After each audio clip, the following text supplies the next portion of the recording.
చంద్రశేఖర్ కూడా రేస్లో ఉన్నారు. ఏపీ నుంచి పురంధేశ్వరికి ఛాన్స్ ఇచ్చేటువంటి అవకాశం కూడా కనపడతా ఉంది ఇటు భారతీయ జనతా పార్టీ తరపు నుంచి. అటు కేంద్రంలో ఇటు ఏపీలో కూడా పెద్ద ఎత్తున చర్చ మొదలైంది. ఏపీ క్యాబినెట్లో జనసేనకు 3 లేదా 4 మంత్రి పదవులు అనేది అయితే ఇక్కడ అంటే ఇంతకు మించి కూడా పెరిగే అవకాశం ఉంది. ఏపీ క్యాబినెట్లో 5 మంత్రి పదవులు కూడా జనసేన పార్టీ తీసుకునేటువంటి పరిస్థితులు అయితే స్పష్టంగా కనపడతా ఉన్నాయి. ఇందాక మనం చెప్పుకున్నట్టు జనసేన విషయంలో సందిగ్ధత, కానీ ఖచ్చితంగా జనసేన పార్టీ తరపు నుంచి బందర్ పార్లమెంటు నుంచి గెలిచినటువంటి సీనియర్ నేత, సీనియర్ పార్లమెంట్ సభ్యులు అనుకోవచ్చు వల్లభనేని బాలశౌరి గారికి జనసేన పార్టీ తరపు నుంచి కేంద్ర మంత్రి పదవి దక్కేటువంటి ఛాన్స్ అయితే ఉంది. ప్రస్తుతానికి అయితే సందిగ్ధతలో ఉందని చెప్పుకోవచ్చు.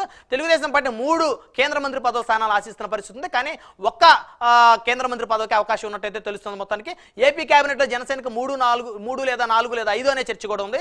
మొత్తానికి ఏపీ క్యాబినెట్లో జనసేన పార్టీ నుంచి నాదెండ్ల మనోహర్ జనసేన పార్టీ సీనియర్ నాయకుడు, జనసేన అధినేతకు రైట్ హ్యాండ్ అని చెప్పుకోవచ్చు. అదేవిధంగా ఏపీ క్యాబినెట్ జనసేన పార్టీ నుంచి కందుల దుర్గేష్, ఈయనకు కూడా మంత్రివర్గ రేసులో అయితే కందుల దుర్గేష్ కూడా ఉన్నారు. గతంలో ఎమ్మెల్సీగా కూడా పనిచేశారు.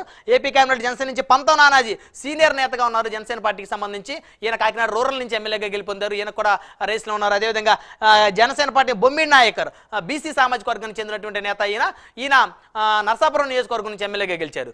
అదేవిధంగా దేవావర ప్రసాద్ పేరు మీద కూడా చర్చ జరుగుతుంది. ఎందుకంటే ఖచ్చితంగా ఒక రిజర్వ్డ్ స్థానానికి కూడా జనసేన పార్టీలో స్థానం ఇవ్వాలి. కాపుకి, బీసీకి, రిజర్వ్డ్కి ఇవ్వాల్సినటువంటి అవకాశం ఉంది. కాబట్టి పవన్ కళ్యాణ్ కూడా క్యాబినెట్లో చేరడం లేదనేటువంటి సమాచారం ఉంది.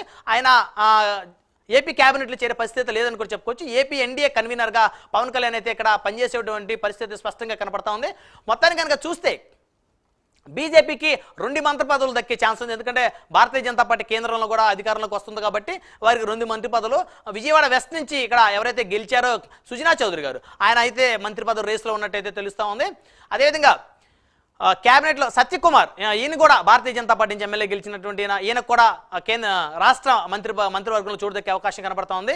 అదేవిధంగా బీజేపీ నుంచి క్యాబినెట్ రేసులో ఆదినారాయణ రెడ్డి, జమ్మలమడుగు సీనియర్ నేత అయిన జమ్మలమడుగు ఎమ్మెల్యే ఆదినారాయణ రెడ్డి కూడా అవకాశం దక్కేటువంటి అవకాశం ఉంది.